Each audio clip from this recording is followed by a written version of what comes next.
Congo Gold TV, à la vitesse de la vie.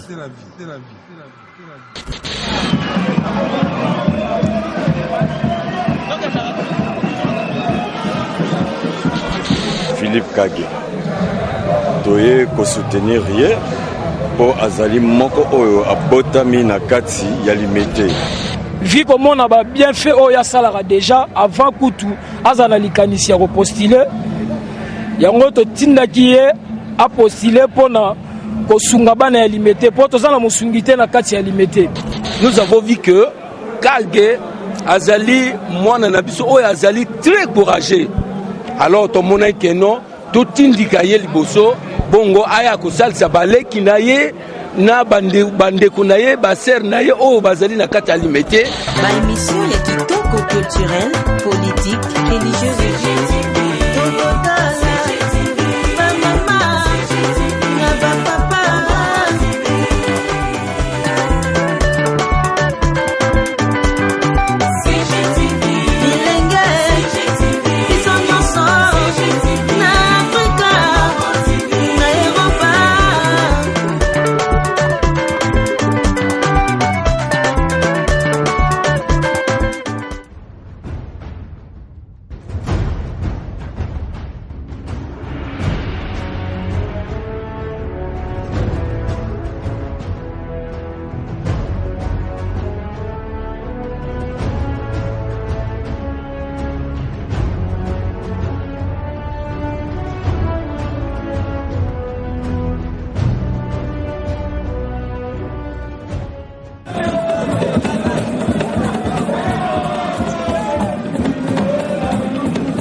Congo Gold TV, à la vitesse de la vie.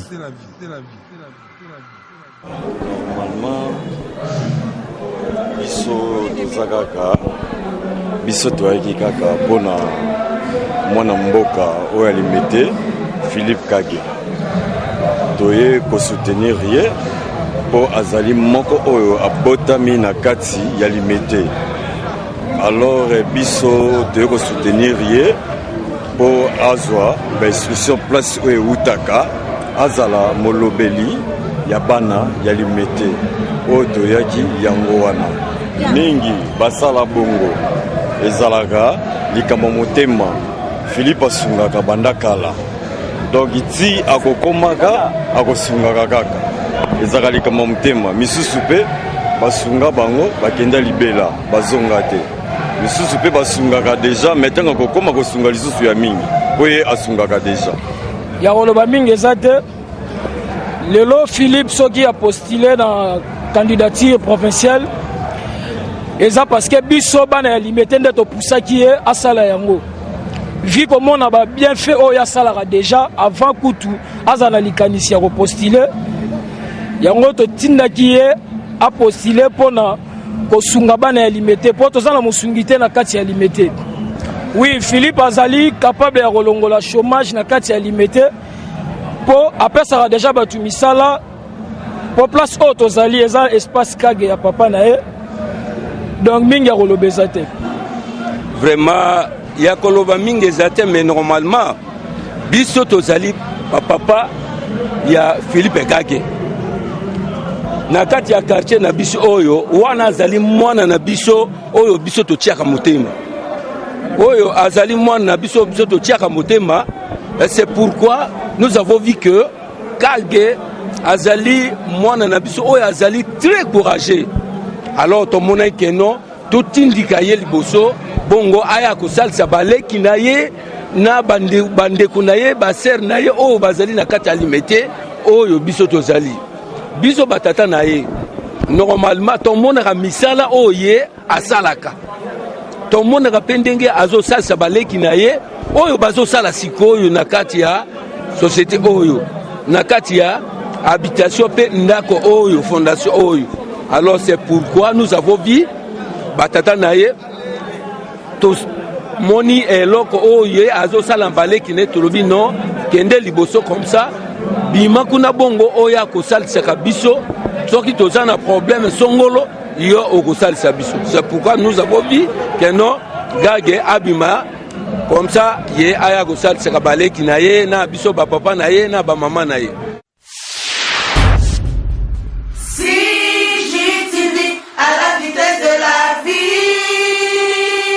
Congo Gold TV, à la vitesse de la vie.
Congo Gold TV, à la vitesse de la vie.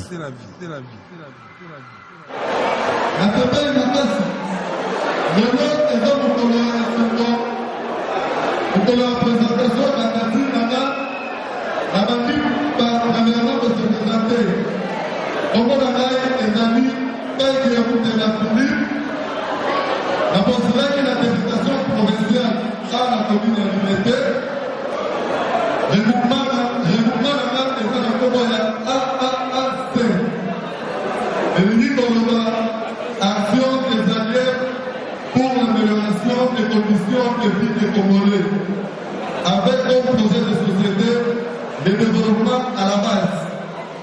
Numéro d'arrêt à candidature est un numéro 9. Présence de la vie au Petit dans la part d'Afrique, et dit qu'on ne va pas la nuance de la base de la Philippe Kagé.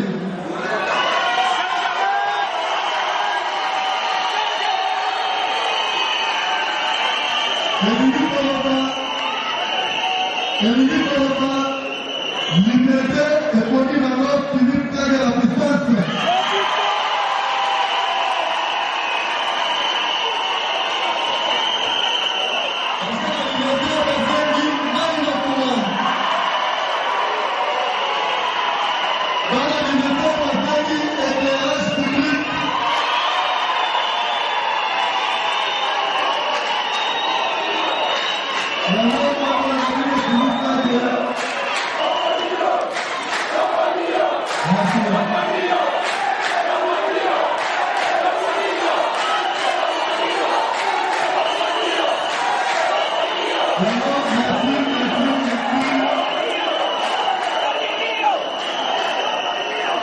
Il y a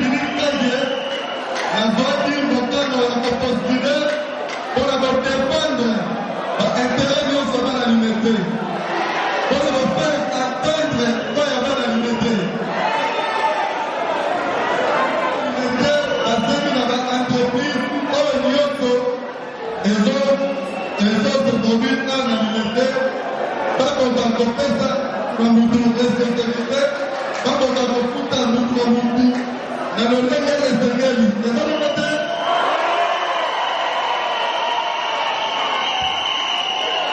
oyo nyonso eza na motivation oyo efundelika na kotize awa bakomina na limete mpona komotuta situation wana nyonso est-ce que l'on lokola olobina bino limete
Objectif ezali que Philippe Kage akoma député provincial.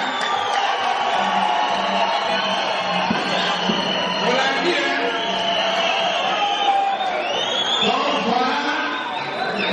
Objectif on a été en tant que séparateurs à la Diosomé, la liposo est à quoi député provincial la liberté. Voilà dit.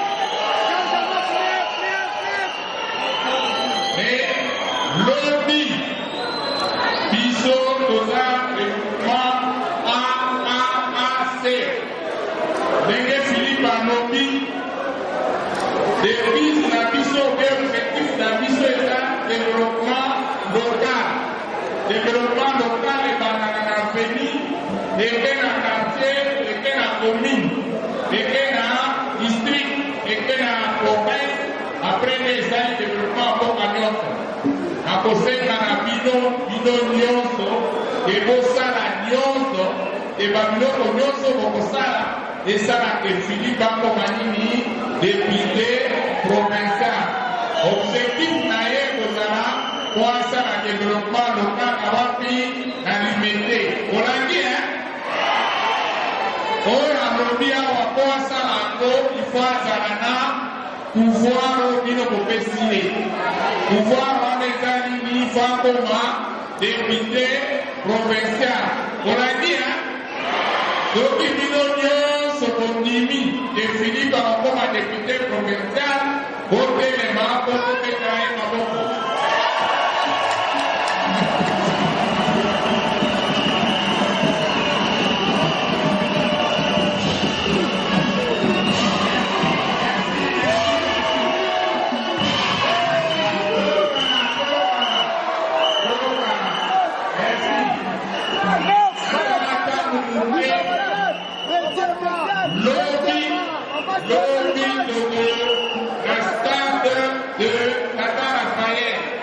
tokosala concurrence ya koyeba kandida nini akomema bato ebele bino nyonso awa ndenge kozawa lobi nde bo akompanye Philippe na wapi na miting ye babisi ekoya awa okokota na babisi ye liboso bino na nsima olati kitoko lobi boya ndenge kozali pour ekosala nini boakompanye Philippe olandi à partir ya 6h30 il faut bozala na wapi na stade Tata Raphaël na candidat na bino po mobilisation alobi eza candidat par candidat oyo abaya na bato moke ça veut dire kaka alema mais ye alema te ye asalemi akemba po bakemba bino tolobi kosala nini bobima ye na wapi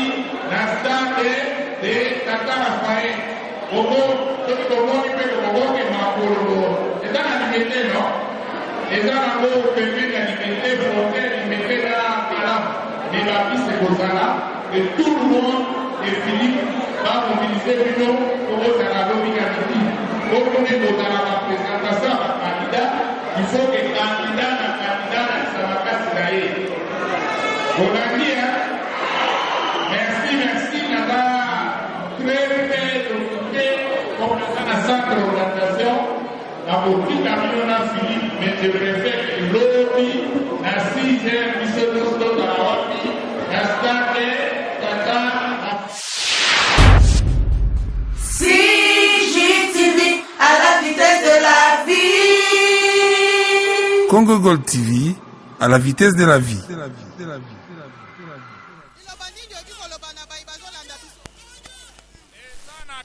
Sensibilisation pour la processus électoral et l'eau.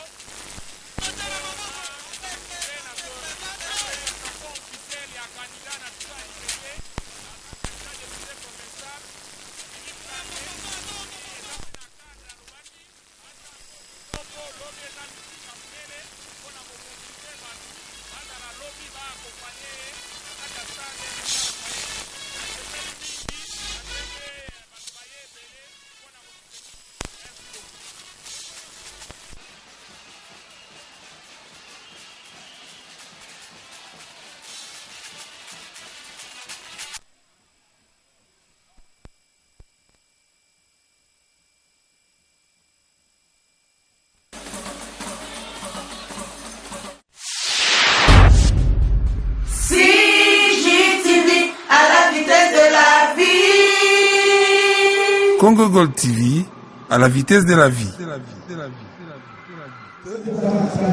qui vient, normalement je devais me prononcer devant toutes mes bases. Parce que dans 3 semaines ici, la campagne commence.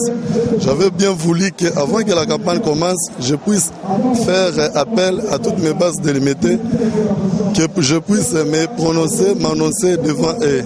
C'est ce que je fais aujourd'hui.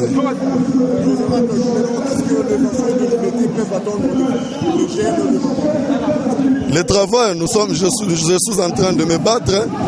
Je suis postulé par ici dans la commune délimitée pour que demain tout le monde puisse trouver du travail, quoi. C'est ça.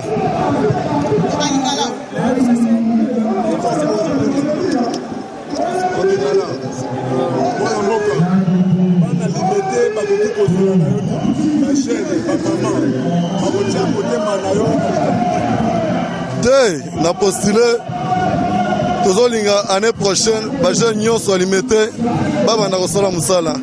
Nalingi su bajeune alimete, bafana kasu na bapale na bango. Nalingi na mois de janvier, bajeune nyonso alimete, basala musala kwa. C'est ça. Message au côté de la base. Dès bajeune alimete, bazala simananga, bachanga maboko po, année prochaine, en mois de janvier, nalingi bajeune nyonso, babaz nyonso alimete, il faut basala musala kwa. Bana ministre Guy Mikulu na musala sali commission na miso abatu pour présenter yo en tant que candidat député provincial. Na pese ba merci na remercier makasi yo moko yebaki force ya Philippe Kage yango esenga ka bimsangai na senge ba merci quoi. Merci. OK, merci Tonton Boto. Merci Maman Blandé, merci. CGTV à la vitesse de la vie. Congo Gold TV, à la vitesse de la vie.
Congo Gold TV, à la vitesse de la vie.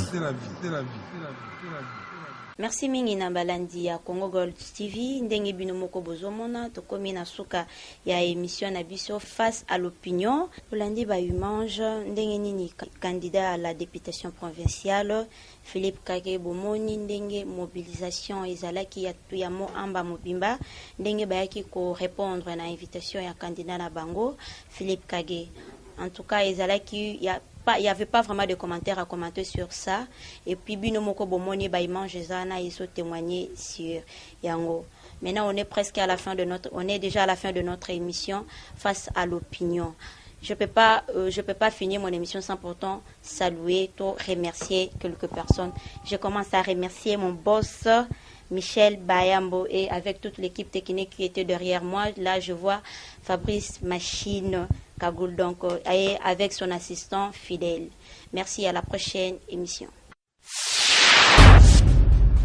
CJTV à la vitesse de la vie. Congo Gold TV à la vitesse de la vie.